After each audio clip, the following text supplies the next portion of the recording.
In 1971, the US dollar severed its tie to gold. Actually, the dollar was supposed to crash, but it didn't. Why? Because America found a new gold, oil. In this video, I will explain to you what the petrodollar system is. You will learn why the world has remained dependent on the dollar for years and how this system was established. But the most striking thing is this. At the end of the video, I will talk about a brand new system that has just entered our lives and could replace the petrodollar system. This system can change a lot in the global economy. If you're ready, let's get started. In 1974, a historic agreement was made between the USA and Saudi Arabia. The US offered Saudi Arabia to sell oil only in dollars, in return for providing military protection. Saudi Arabia accepted this agreement, and shortly thereafter, other OPEC countries also joined the same system. This agreement initiated the system known as petrodollar in the world. Saudi Arabia started selling oil in US dollars. This situation forced other countries around the world to buy dollars in order to purchase oil. Additionally, Saudi Arabia and other oil-exporting countries reinforced the cycle by investing their petrodollars in the US. Thus, the dollar became the global reserve currency. The petrodollar system, by increasing the dollar's role in global trade, also contributed to the growth of the US economy. Countries that had to use dollars to purchase oil increased the demand for dollars, which led to the dollar becoming a safe haven currency worldwide. So the value of the dollar was no longer coming from gold, but from oil. Dollar equals oil, and the demand skyrocketed. The countries selling oil took the dollars they earned back to the USA. They invested in the US stock market, government bonds, and real estate. This cycle was called the petrodollar recycling. So the money left the US, but it returned to the US again. The dollar won in every aspect. But now cracks are forming. China, Russia, and other countries want to bypass the dollar. China is buying oil with yuan, and Saudi Arabia did not renew the petrodollar agreement in 2023. If this system completely collapses, the demand for dollars in the world decreases. This means inflation, a debt crisis, and global economic turmoil. For the US. Oil is not just an energy source, maybe the real backing of the dollar. Well, what if this guarantee is lost? In the future, I believe that the petroleum-based monetary system will be abolished and we will transition to a gold-backed system. But this time not in the form of banknotes, rather integrated into a blockchain system as a digital currency. Recently, especially after the pandemic, they introduced people to cryptocurrencies. Most of them invested in these digital assets. World-famous individuals announced this system to everyone with consecutive interviews about cryptocurrencies. Do you think they did this for nothing? Is Saudi Arabia's decision not to renew the petrodollar agreement in 2023 a sign? Of course, what I'm saying is a hypothesis. Over time, we need to observe where the world will evolve.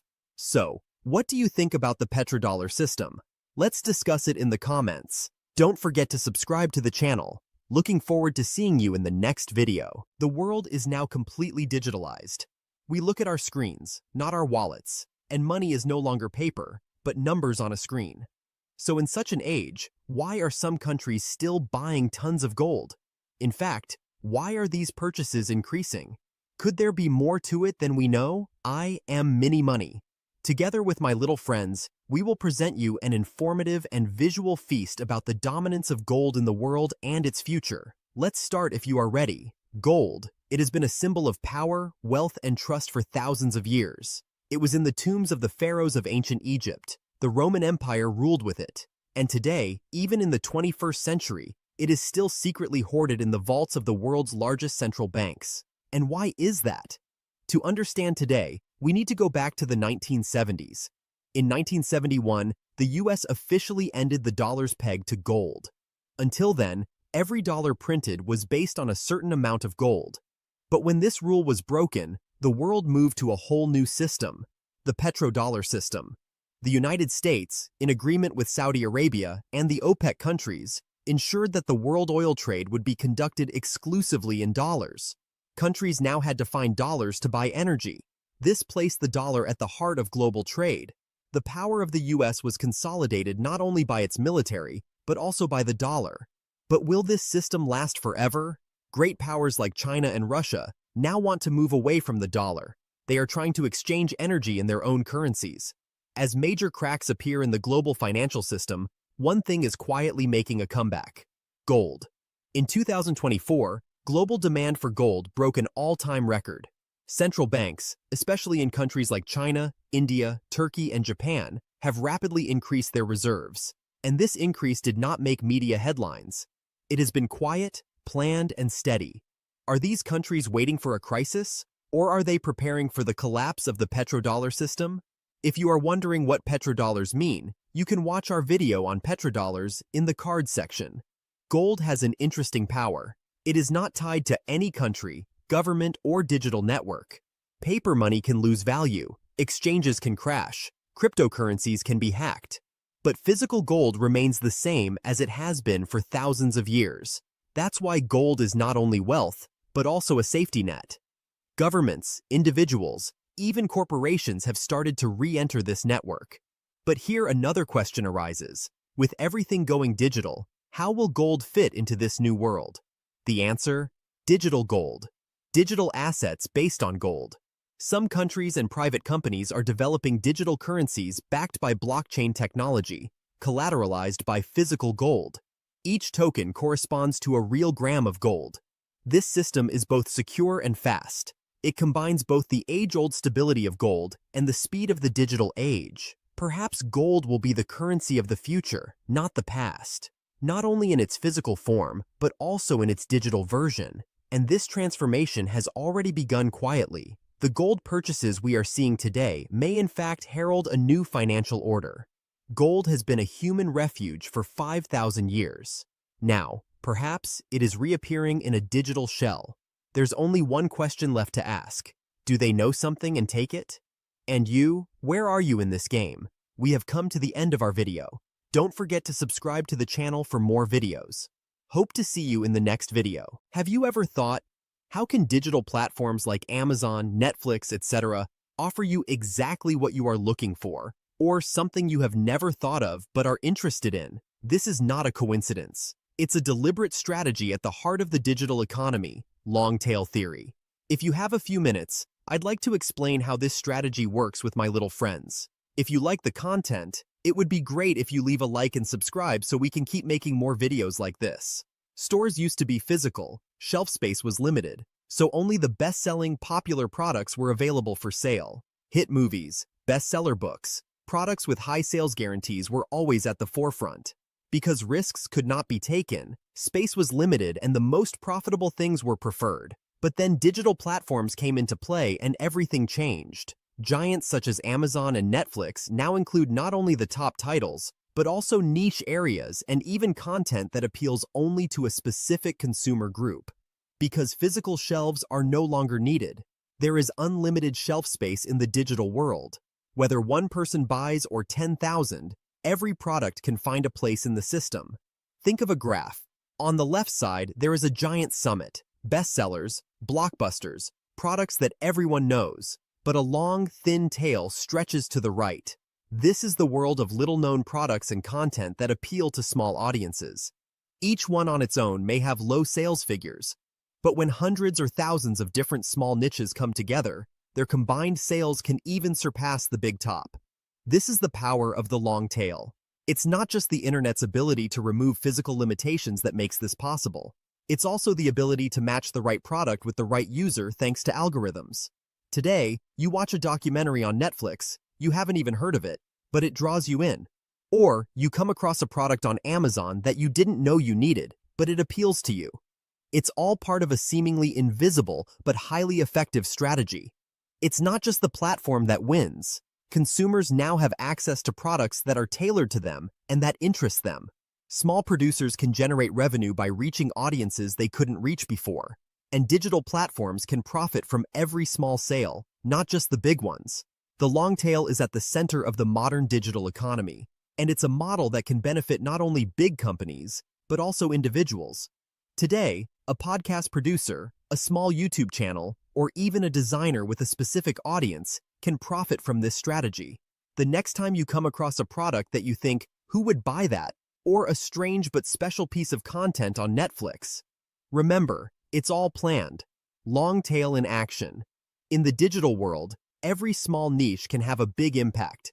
And this opens the door to a whole new era, not only commercially, but also culturally. The voice of the minority is no longer lost. In fact, sometimes it resonates louder than the noise of the majority. Have you ever thought, what can a hamburger, an ordinary Big Mac, tell us about the world economy? Answer: surprisingly a lot. In 1986, The Economist magazine came up with a very interesting idea to help us understand the economy in a more entertaining way. The Big Mac Index. Yes, as you can see from the name, it's all about this iconic hamburger. The Big Mac is sold almost identically in every country. It has a slice of meat, lettuce, cheese, sauce, and a classic sesame seed bun. So the ingredients are the same, the brand is the same, the presentation is the same. But is the price the same? Answer: no, not at all. This difference gives us an incredible window into the global economy, exchange rates, and the cost of living. How does this system work? Let's take a look together. The basic logic of the Big Mac Index. The Big Mac Index works on a simple but ingenious principle. It takes the price of a Big Mac sold in a country's currency and converts it into dollars at the current exchange rate. Then it is compared to the price of a Big Mac in the US. For example, based on 2024 data, a Big Mac in Switzerland costs about $8.17. In the US, the average price is $5.69. What does this mean? The Swiss franc is overvalued compared to the US dollar, so purchasing power is high there, but life is expensive. At the other extreme is Venezuela. A Big Mac there is only around $1.78. This shows that the Venezuelan currency is extremely undervalued, and the country is experiencing serious economic difficulties. Even such a simple hamburger can tell us how much money is worth in any country, and not just the currency. It also gives us an idea about the cost of living in the country. What is the situation in other countries? In the Nordic countries like Norway and Sweden, Big Mac prices are still quite high. This shows that the cost of living in those countries, especially basic needs like food, is above average. In Australia, on the other hand, a Big Mac costs around $5.70, and in Brazil, around $4.81. The currencies of these countries are slightly weaker than the dollar, but there is no major imbalance. By the way, are you curious about the real reason for the dollar's dominance in the world? Then you can watch the video I made about it in the card section. This data is not only about money, but also about a way of life. I can make a more formal, simpler, or more expressive version if you want. In which style? The Big Mac Index shows not only the currency value, but also how much a life costs in a country. If a hamburger is expensive in a country, it's probably expensive to eat in a restaurant, to buy groceries, or to go out for coffee. Someone traveling to Switzerland or Norway, for example, can guess just by looking at the price of a Big Mac. I need to be a bit more careful with my money here. In the same way, if a country's Big Mac is very cheap, this is often linked to a low cost of living. But this is not always a good thing.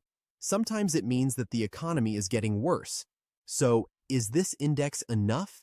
Of course, the Big Mac Index doesn't tell the whole story. It's not a guide to the economy, but rather a simple but fun indicator. It doesn't accurately reflect local labor wages, rents, or inflation rates. But it is still surprisingly functional.